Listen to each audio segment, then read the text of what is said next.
She Hulk के पिछले parts 1 से 4 तक हमने पहले एक्सप्लेन किए हुए हैं, जिनका लिंक आपको डिस्क्रिप्शन में मिल जाए। तो अब 4 पार्ट की लास्ट में हमने देखा था कि जेनिफर यानी शी हल्क के पास उसके एक दुश्मन का खत आया था, जिसके आगे दिखाया जाता है कि टीवी पर एक एड चल रहा था जो और किसी ने नहीं बल्कि तातियाना ने ही चलाया था, यानी कि शी हल्क की दुश्मन ने, जहाँ वो ये बता रही थी कि ताकतवर बने और खुद पर नाज करे। दरअसल इस साइड भी खूबसूरती और खूबसूरती को बढ़ाने वाले ब्यूटी प्रोडक्ट्स जैसे क्रीम साबुन की बात चल रही थी। तभी इधर उसका कजन आता है जो जेनिफर से कहता है, मैंने तुम्हारे नाम के काफी सारे प्रोडक्ट्स देखे हैं, बस तुम मुझे भी उनके बारे में बता दो ताकि मैं हर जगह तुम्हारे प्रोडक्ट्स बेचकर पैसे कमा सकूं। जिस पर जेनिफर कहती है, ऐसा कुछ नहीं है, तातियाना मेरा नाम इस्तेमाल कर रही है और जिन प्रोडक्ट्स की तुम बात कर रहे हो वो भी उसी की है, ऐसा कोई प्रोडक्ट मैंने कभी बनवाया ही नहीं। इसके बाद तातियाना जो झूठ मूठ की शी हल्क बनी हुई थी अपने फैंस के लिए एक पोस्ट लगाती है कि मैं आप सबसे मिलने आ रही हूँ। इसने यहाँ अपने सारे प्रोडक्ट्स भी लगाई हुई थी जो कि काफी अजीब थी। फिर जेनिफर तातियाना से मिलती है, जहाँ उनकी थोड़ी बहुत बहस हो जाती है, जहाँ दोनों अब अपनी इस लड़ाई को कोर्ट तक ले जाने की बात करती हैं। इसके बाद हम देखते हैं जेनिफर की उस दोस्त को जिसका उसने केस लड़ा था। वो आता है जेनिफर की साथी के पास और उसे कहता है, मेरे साथ शॉपिंग पर चलोगी? इस पर वो कहती है, शॉपिंग तुम करोगे, बदले में मुझे क्या मिलेगा? जिसके जवाब में वो कहता है, मैं एक ऐसे डिजाइनर को जानता हूँ जो लड़कियों के फैशन की चीजें कहीं से भी ढूंढ के ला सकता है, तो बोलो तुम्हें क्या चाहिए? जो सुनकर जेनिफर की दोस्त को ख्याल आता है कि क्यों ना हम उससे जेनिफर के नए कपड़े ही बनवा लें। जिसके बाद ये दोनों उस डिजाइनर के काम करने वाली जगह पर पहुंच जाते हैं। वहाँ एक आदमी इनसे पूछताछ करता है क्योंकि उसे लग रहा था कि ये पुलिस वाले हैं, मगर जब उसे तसल्ली हो जाती है तो वो उन्हें अपनी खुफिया जगह पर लेकर जाता है, जहाँ उन्हें हर तरह के कपड़े मिल सकते हैं। मगर जब ये लोग वहाँ आते हैं तो जेनिफर की दोस्त को काफी गुस्सा आ जाता है। वो कहती है, तुम हमें पागल बना रही हो, यहाँ तो अवेंजर्स सुपर हीरो से जुड़ी कोई भी चीज, कोई भी कपड़ा नहीं पड़ा। जिस लड़की के लिए मैं कपड़े बनवाने आई हूँ उसमें सुपर पावर्स है, सच में इस सबसे उसका कुछ नहीं होने वाला। जिसके बाद अब आखिरकार ये उस डिजाइनर के पास जाने ही लगते हैं जो सुपर हीरोज के कपड़े और उनसे जुड़े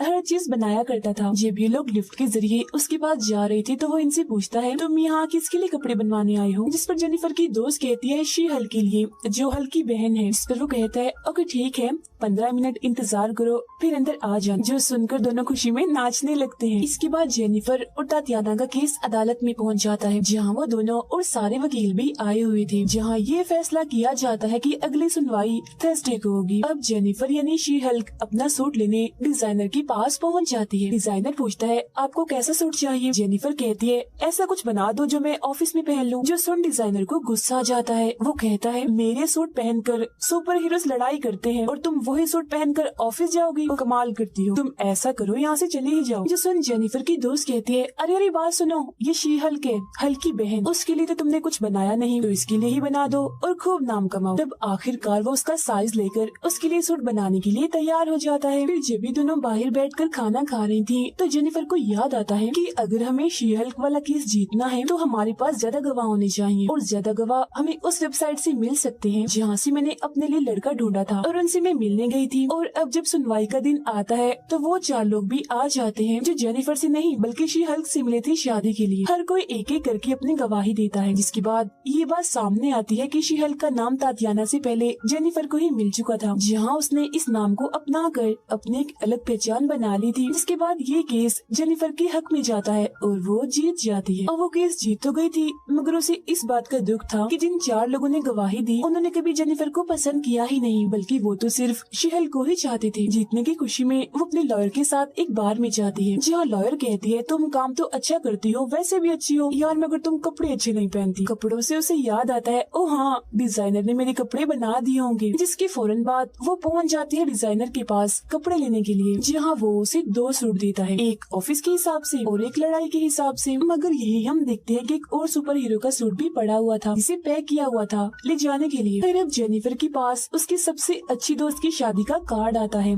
जिसे देख वो काफी खुश हो जाती है। यहाँ उसके साथ उसकी दोस्त भी थी, जिसे वो अपना नया सूट दिखाते हुए कहती है, शादी में मैं अपना ये बेहतरीन सूट पहन कर जाऊंगी, वो भी अपनी शी हल्क वाले रूप में। जिसके बाद अगले ही दिन वो प्यारा सा सूट पहनकर शी हल्क के रूप में पहुंच जाती है अपनी दोस्त की शादी में। हर किसी की नजर उसी पर ही टिकी हुई थी। उसे देखकर सभी की आंखें खुली की खुली रह जाती हैं। जो देख उसकी दोस्त जिसकी शादी थी उसे बहुत बुरा लगता है। वो उसके पास आकर कहती है, अरे ये क्या कर रही हो तुम? अगर तुम ऐसे ही शी-हल्क वाले हुलिये में ही फिरती रहोगी, वो भी इतना अच्छा ड्रेस पहनकर, तो हर कोई तुम्हें ही देखेगा। ऐसा मत करो, तो मेरी दोस्त तो समझो प्लीज। शादी है आज मेरी और मैं चाहती हूँ कि हर कोई इंसान, हर लड़की मुझे ही देखे। उधर जेनिफर की ऑफिस में एक और केस आ जाता है जहाँ एक बूढ़ा आदमी आकर कहता है कि मुझे अपनी बीवियों से डिवोर्स चाहिए। वो बहुत परेशान करती है, मैं तंग आ गया उनसे, इस केस को आप संभालो प्लीज। जिसके बाद जेनिफर की दोनों साथी लड़कियाँ इस केस पर अपना काम करना शुरू कर देती है। थोड़ी बहुत जांच पड़ताल करने पर उन्हें इस आदमी में ही गड़बड़ लगती है, इसीलिए वो इसे कहती है, तुम हो ना जो एक नंबर की नाशुक्रे और आलसी इंसान हो। तुम खुद तो कुछ करते नहीं और दूसरों से फायदा उठाते हो। जो सुन उसे गुस्सा आ जाता है और वो खिड़की से कूदकर एक बार फिर अपनी जान ले लेता है। मगर हम देखते हैं कि वो मरता नहीं, क्योंकि उसके पास ये ताकत थी कि वो कभी भी नहीं मर सकता। शादी में हम देखते हैं कि एक और मेहमान आती है जो और कोई नहीं थी बल्कि थी तातियाना, यानी शी-हल्क की दुश्मन। उसे देखकर जेनिफर को गुस्सा आ जाता है, इसीलिए वो उसे कहती है, ये मेरी दोस्त की शादी है, तुम यहाँ से निकलो, तुम्हारा यहाँ होना मुझे गुस्सा दिलाता रहेगा। जो सुन तातियाना कहती है, मैं तो नहीं जा सकती क्योंकि मैं तुम्हारी दोस्त के हस्बैंड की कजन हूँ। फिर अब यहाँ जेनिफर की दोस्त उसे खूब काम निकलवाती है और साथ में ये भी कह देती है कि प्लीज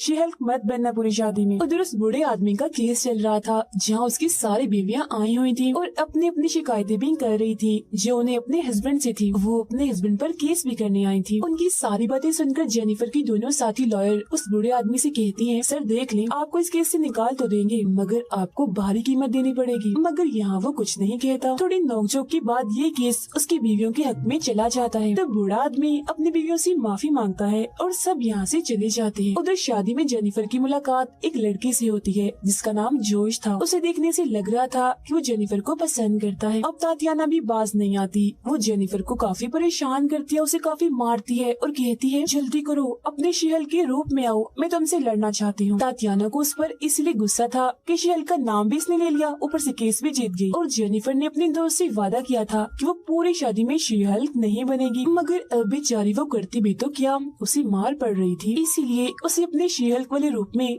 आना ही पड़ता है। इस रूप में आते उसकी सारी ताकतें भी आ गई थी। वो जोर से टांग मारकर जमीन को तोड़ देती है और तातियाना को भी उठाकर काफी दूर फेंक के मारती है। जिसके बाद कूद की आती है तातियाना के पास और एक के बाद एक करके उस पे काफी वार करती है। उसे बहुत मुक्के मारती है और दिमाग उसका ठिकाने पर ले आती है। उधर जेनिफर की दोनों साथी लॉयर्स को पता चलता है कि एक वेबसाइट पर लोग जेनिफर को मारने की बात कर रहे हैं, जिस मकसद के लिए लैब में एक मोटा सा इंजेक्शन तैयार किया जा रहा था जो शी-हल्क के जिस्म में छेद कर सकता है। अब हम जेनिफर को देखते हैं जो तैयार हो रही थी क्योंकि उसके पास जोश जिससे वो शादी में मिली थी उसका मैसेज आ रहा था कि मैं तुम्हें लेने आ रहा हूँ। वो जोश की वजह से काफी खुश थी कि मुझे कोई तो ऐसा मिला जो मेरे शी-हल्क वाले नहीं बल्कि मेरे इंसानी रूप को पसंद करता है, यानी जेनिफर वाले रूप को। वो हर वक्त उसके बारे में ही सोचने लगती है। वो लोग बातें भी करते हैं, मिलते भी हैं, साथ रहते भी हैं और अब जेनिफर को उससे प्यार हो जाता है। एक साथ रात गुजारने के बाद जब अगली सुबह जेनिफर ऑफिस जाती है तो वो काफी उदास थी। उसका दिल ही नहीं लग रहा था क्योंकि वो जोश को याद कर रही थी और साथ ही उसके मैसेज का इंतजार भी, क्योंकि रात से अब तक उसका कोई मैसेज नहीं आता। और पूरा एक दिन गुजर गया था मगर फिर भी मैसेज नहीं आता। बार बार वो फोन चेक करती है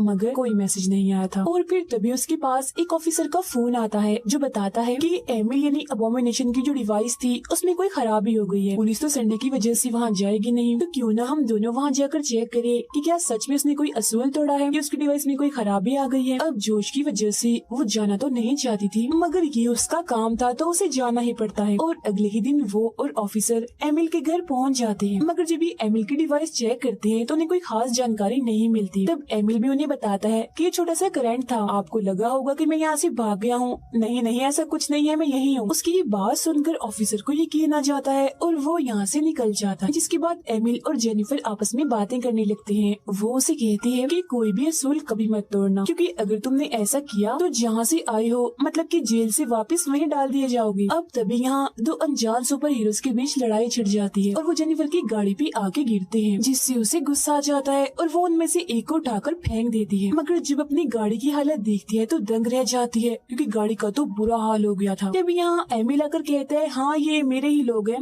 जो सुकून की तलाश में इधर आए हैं, जो इन्हें मिलेगा भी, और क्योंकि तुम्हारी गाड़ी भी खराब है तो जब तक ठीक नहीं हो जाती तुम भी यहीं रहो। जिसके बाद वो दोनों बातें करने लगते हैं। जिस दौरान जेनिफर की नजर बस अपने मोबाइल पर ही थी। वो तो बस नेटवर्क की तलाश में थी, मगर हर जगह no service no service no service आ रहा था। नेटवर्क का तो नामो निशान तक नहीं था। और फिर एक छोटे से केबिन में उसे सिग्नल मिल ही जाता है, मगर यहाँ एमिल और उसके साथी बैठे हुए थे, और क्योंकि यहाँ सिग्नल मिल गए थे तो उसे यहाँ पर बैठना ही पड़ता है। मगर तभी वहाँ वो गुंडा आ जाता है जिसने एक बार जेनिफर पर जानलेवा हमला किया था, जिसे देखकर उसे गुस्सा आ जाता है और वो अपने शी-हल्क वाले रूप में आकर उस पर हमला कर देती है, उठाकर उसे काफी दूर फेंकती है। जो देख एमिल कहता है, ओह रुक जाओ, शांत हो जाओ। इस जगह पर कोई भी अपनी सुपर पावर्स का इस्तेमाल नहीं करता, कोई भी नहीं लड़ता। हम सुकून की शांति की तलाश में यहाँ बैठे हुए हैं, तो यहाँ लड़ो मत, सुकून से बैठो। जिसके बाद वो लोग यहाँ अपनी अपनी बातें करने लगते हैं, मतलब कि जो गुस्सा नाराजगी उनके दिल में होती है सब बताते हैं। और फिर बारी आती है शी-हल्क की, जहाँ दो लोग उससे पूछते हैं, तुम इतनी परेशान क्यों लग रही हो और बार बार अपना मोबाइल क्यों देख रही हो। तब यहाँ जेनिफर अपने दिल की बात बताती है कि काफी टाइम से जब मैं अपने शी-हल्क वाले रूप में आया करती थी तो हर कोई मेरे पास आकर मुझसे बात किया करता था, सबके लिए मैं एक जरूरी इंसान बन गई थी। लेकिन फिर जैसे ही मैं जेनिफर के रूप में आती हूँ तो कोई मुझे पसंद ही नहीं करता। मगर जोश एक अकेला ऐसा लड़का था जिसने मुझे मेरे इंसानी जेनिफर वाले रूप में भी पसंद किया। हमने खूब बातें की, हम घूमने गए, रातें गुजारी, बहुत अच्छा लगा। मगर अब 2 दिन हो गए हैं, मैं उसे मैसेजेस पे मैसेजेस किए जा रही हूँ, मगर वो जवाब दे ही नहीं रहा। जो सुन सब लोग उस पर हंसने लगते हैं, कहते हैं, अरे तुम्हें थोड़ा सख्त बनना चाहिए, इतनी जल्दी खुद को पिघलने नहीं देना चाहिए। अगर उसका जवाब नहीं आ रहा तो तुम भी उसे मैसेज मत करो, बल्कि हमारी मानो, उसका नंबर ही डिलीट कर दो। जिसके बाद हर कोई इस बात पर जोर दे रहा था कि अगर तुम उससे बदला लेना चाहती हो तो उसे जान से मार दो। जो सुन एकदम एमिल कहता है, गाइस चुप, शांत हो जाओ, हमें किसी से बदला नहीं लेना। उनकी बातें सुनकर जेनिफर की हौसला अफजाई हो जाती है, और क्योंकि उसने सारी बात भी सामने रख दी थी तो उसका मन भी हल्का हो जाता है, और वो शी-हल्क से अपने जेनिफर वाले रूप में आ जाती है और ये सोचने लगती है कि शायद उसे भूल जाने में ही भलाई है। अब पूरा संडे एमिल के घर पर गुजारने के बाद उसका वापस जाने का वक्त आ गया था, जहाँ वो अपनी गाड़ी को ट्रक पर डालकर वहाँ से निकल पड़ती है। उसे देखने से ऐसा लग रहा था कि अपने इंसानी और शी-हल्क वाले रूप से थोड़ा सा बाहर आकर वो पुरसुकून सा महसूस कर रही थी। उसके चेहरे पर अलग ही खुशी थी। मगर अब यहीं से हम 3 दिन पहले का सीन देखते हैं, यानी जिस तरह जेनिफर जोश के साथ थी। जब जेनिफर सो रही थी तो जोश ने उसके मोबाइल का सारा डेटा कॉपी कर लिया था, साथ ही उसकी एक तस्वीर भी खींचकर किसी को भेज दी थी। जिसे तस्वीर सेंड की थी उसका नाम था हल्क किंग, जो वो इंसान हो सकता है जो वेबसाइट पर जेनिफर को मारने की बात कर रहा था। फिर अब हम एक जगह पर 2 चोरों को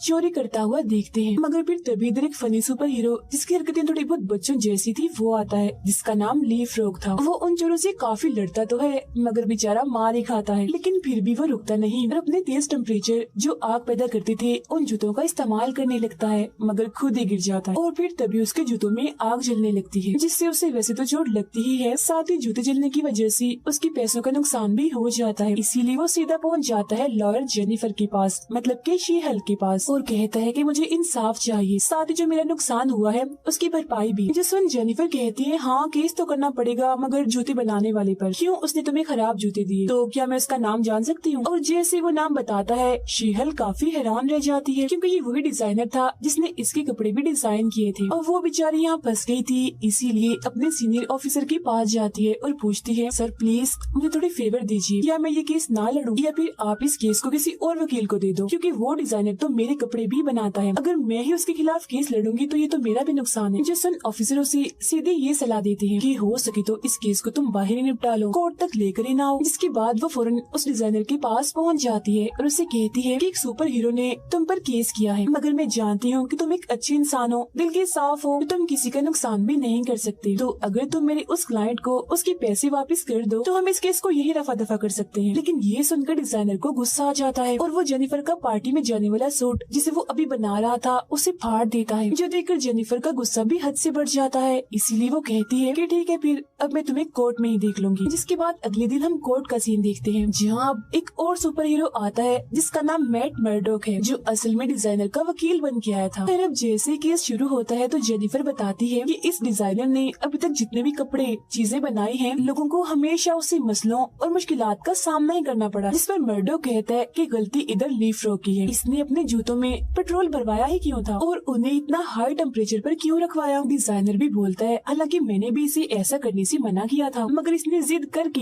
ये पेट्रोल वाले जूते बनवाए। इन सभी बातों से मर्डॉक का पलड़ा भारी होता जा रहा था और फिर इस तरह की ही चंद बातों से वो इस केस को जीत ही जाता है। अब हालांकि जेनिफर हार गई थी, मगर वो बेचारी फिर भी इस डिजाइनर को कहती है कि प्लीज मैं तुम्हारे पाँव पकड़ती हूँ, इस बात को हमारे काम के बीच में मत लाना, मेरा सूट लाजमी बना देना प्लीज। मगर डिजाइनर उसे साफ साफ मना कर देता है। अब शाम को जब जेनिफर बार में बैठी थी तो तभी यहाँ पर मर्डॉक आता है, जो उसे अपने साथ शराब पीने का कहता है। यहाँ इनके बीच थोड़ी बहुत बातचीत भी चलती है, मगर तभी मर्डॉक को कॉल आती है और वो यहाँ से चला जाता है। जेनिफर को भी एक लड़के का मैसेज आता है